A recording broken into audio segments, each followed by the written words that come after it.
जैसा कि last episode में हमने देखा कि युन सेक्ट के एम्परर ने जियान को बाहर निकलने से रोक दिया था और उसके सेक्ट के 3 ताकतवर एल्डर्स ने शील्ड बनाकर उसका रास्ता रोक दिया था और इस शील्ड को जियान नहीं तोड़ पा रहा था। लेकिन तभी वहाँ आइस एम्परर आ जाता है और आइस एम्परर अब जियान की मदद करता है और उस शील्ड को तोड़ देता है। वो सब आइस एम्परर को देखकर डर जाते हैं और युन सेक्ट का एम्परर भी आइस एम्परर को समझाता है कि अगर तुम इस लड़के का साथ दोगे तो तुम्हारे साथ जो हमारे रिश्ते हैं वो सब खत्म हो जाएंगे। लेकिन इस धमकी से आइस एम्परर नहीं डरता, जिस वजह से अब वो एक और ताकतवर शील्ड क्रिएट करते हैं और अब उन पर अटैक करने जाते हैं।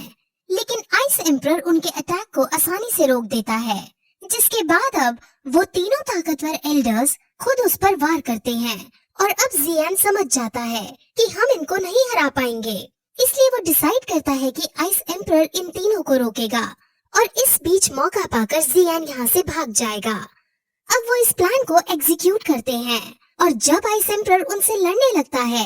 और जियान को जब भागने का मौका मिलता है तो वहाँ तभी युन सेक्ट का एम्परर खुद आकर उससे अब लड़ता है। जियान उससे बचकर भागने की कोशिश करता है, लेकिन उन सेक्ट के एम्परर की स्पीड बहुत तेज थी। वो उसका पीछा कर ही रहे होते हैं और उसे पकड़ने ही वाले होते हैं कि तभी जियान के हाथ में कुछ होता है और उसके अंदर से क्वीन मेडुसा निकल कर आती है।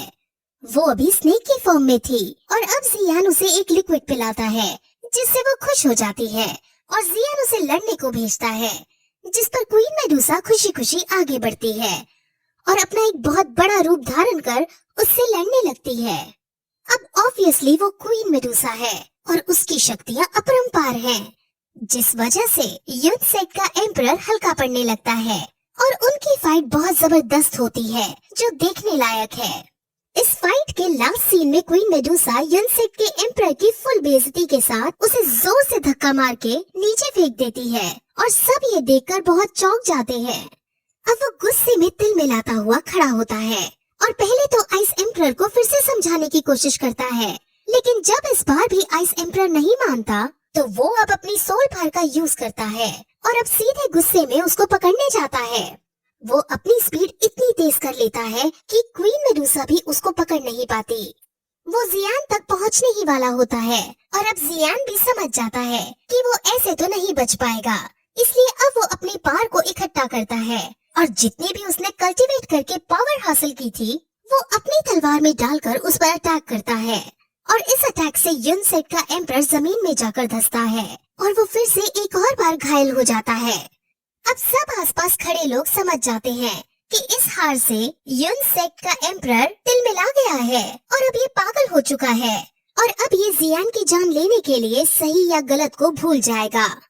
अब युन सेक्ट का एम्परर अपने और भी आदमियों को जियान को पकड़ने को भेजता है और उसके सभी आदमी अब अपनी सेक्ट की मशहूर फॉर्मेशन को क्रिएट करते हैं और वो एक इतनी शक्तिशाली शील्ड बना देते हैं कि आइस एम्परर भी उसे ना तोड़ पाए। और अब इसके बाद युन सेक्ट का एम्परर आसपास की एनर्जी और ऑरा का यूज करके एनर्जी इकट्ठा करता है और वो अब गुस्से में आकर जियान पर अपनी सारी एनर्जी छोड़ने लगता है।